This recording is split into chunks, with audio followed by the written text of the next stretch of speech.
Legends of the Witch of the Wilds have persisted throughout the history of Ferelden, and with them stories of her many daughters. However, none of these daughters is more well known and controversial than Morrigan.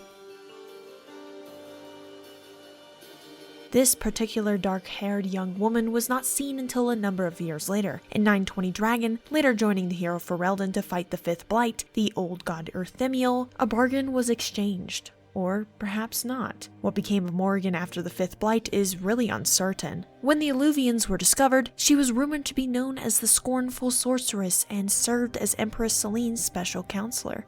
Morrigan eventually receives the position of the Imperial Liaison at Skyhold for the Inquisitor, and after the Inquisition's victory at the Temple of Sacred Ashes, Morrigan vanishes. Should she appear again, it will certainly be noticed by all. Morrigan is one of the most renowned characters in the Dragon Age franchise, but one thing we know is for certain. Morrigan's fate is the biggest Dragon Age mystery within this franchise, so let's begin.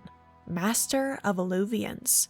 Morrigan, as we all know, has a powerful thirst for knowledge. She has the chance to quench it with the Well of Sorrows, the Vir Belasan, in Dragon Age Inquisition. This also occurs in the Witch Hunt DLC from Origins, as the Warden is requested to allow Ariane to join them on their own mission to find Morrigan after she steals a book on the Eluvians from the Dalish. When the Warden finally catches up with Morrigan, she stands in front of an intact, functioning Eluvian at Drake's Fall. We were told earlier in the course of Witch Hunt that Tevinter stole the Eluvian network from Arlathon and tried to make them operate, but only managed to use them as a communication network. So it's easy to infer that Morrigan found this particular Eluvian somewhere else within these ruins, perhaps even as far into northern Thedas where Tevinter lies. However, when one plays the last court at the Dragon Age Keep, Morrigan is known as the Scornful Sorceress. She appears as Celene's arcane advisor and requests access to the glassworks for study. This is when she works to mend a damaged Eluvian and actually succeeds. It is possible, however, that this is the mirror Morrigan takes to Serald to repair, both for her own purposes and to maintain her position and approval within Celene's court. But her knowledge and mastery of Eluvians is quite astounding for a human, leaving me to believe that this is something related to her fate and perhaps knowledge of Thedas' ancient times with the Elven. It makes me believe Morrigan could be in dire danger due to us knowing who has actual full control of the Eluvians now. Solus the Dreadwolf states that he controls part of the network of the Eluvians now, at least the ones for the Vir Dethara and the ones connected to Halam Sharal. And it's even conceivable that given her understanding of Eluvians, she's able to avoid Solus, but Morrigan could be a bigger threat to him than we even imagined. Perhaps with her absence at the conclusion of Inquisition, Morrigan could have escaped back into the Crossroads and maybe sheltering from Fen'Harel's threat amid the events for Dragon Age Dreadwolf. Old God Baby, Kirin. One thing is clear within the realm of Thedas: the dark ritual actually works. A ritual lost to the ages, and Morrigan explains that it is a form of blood magic known long before the Circle of Magi was ever created. This dark ritual will ensure that the essence of the archdemon is lured into an unborn child. The child would bear the taint rather than the Grey Warden who slays the archdemon and dies from the soul's release upon a warden's tainted vessel. Morrigan thinks that the kid will live and possess the soul of an old god, specifically the old god Urthemiel, the dragon of beauty.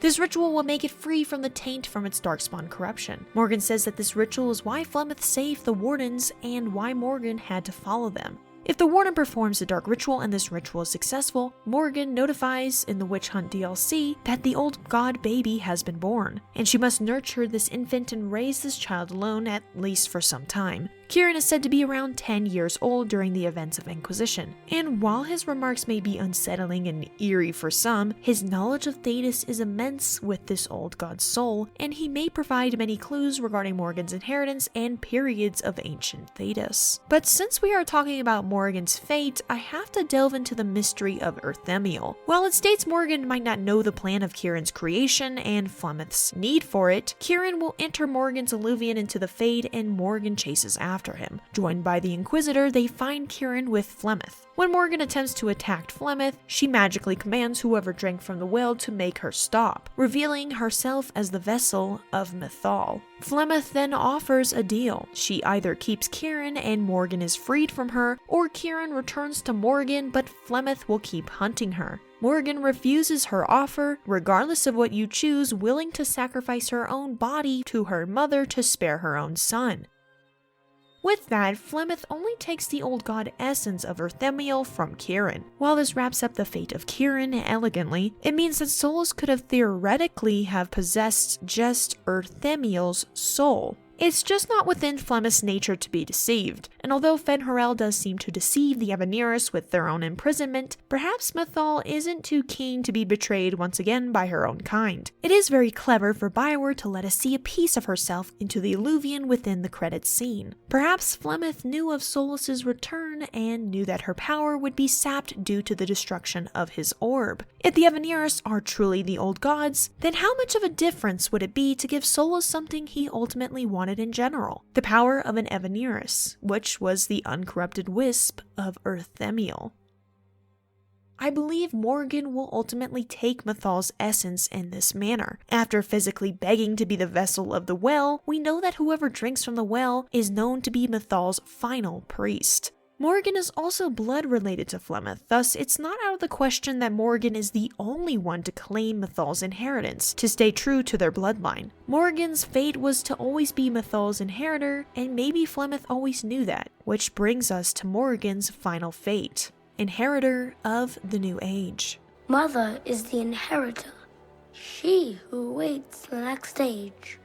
Kieran states that Morrigan is the inheritor of the New Age, which I believe is her ultimate fate within Thedas. Dragon Age's whole central theme is revolved around ages. A new age is born every 100 years according to the Orlesian chantry.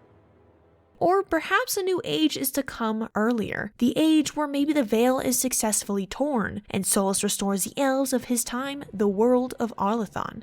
This seems to be Morrigan's fate. She could be the inheritor of Mythal to lead her people back into restoration after the destruction of the Veil. We see her character development throughout the Dragon Age games, and it's super interesting to see that Morrigan is the perfect essence of Mythal when faced with strife from her own mother. While bargaining Kieran's fate, it seemed like a test. Mythal is the true nature of motherhood, which gives Flemeth confidence in her decision to pass on this ancient power to Morrigan because she sacrificed her life to do so. It's obvious Morrigan is fully ready for what's to come upon her, and the question rises, will she be on Fen'Harel's side? I truly doubt that, knowing that there was a little bit of regret in her eyes when seeing her mother Flemeth for the last time. Morrigan has no need to band up with Solus to break down the Veil. Her purpose was to always preserve the old power of the Elven. It just leans on to say why. Why would a human apostate recover the Elven? Well, perhaps that is Dragon Age's mystery. Maybe Flemeth sees this world redeemable, while Solus cannot. Regardless, Morrigan waits for this ultimate age of transition, and Flemeth's words echo across Thedas. We stand upon the precipice of change. The world fears the inevitable plummet into the abyss. Watch for that moment. And when it comes, do not hesitate to leap. It is only when you fall that you learn whether you can fly. The fate of Morrigan is just as strange as the void itself. What do you think of Morrigan's future? Let me know in the comments below. And if you want to help support my channel, there's a link to my Patreon in the description below. There is definitely no need to pledge, but I always appreciate the help in keeping this channel a full-time thing. Thank you for watching, and I'll see you in the next video.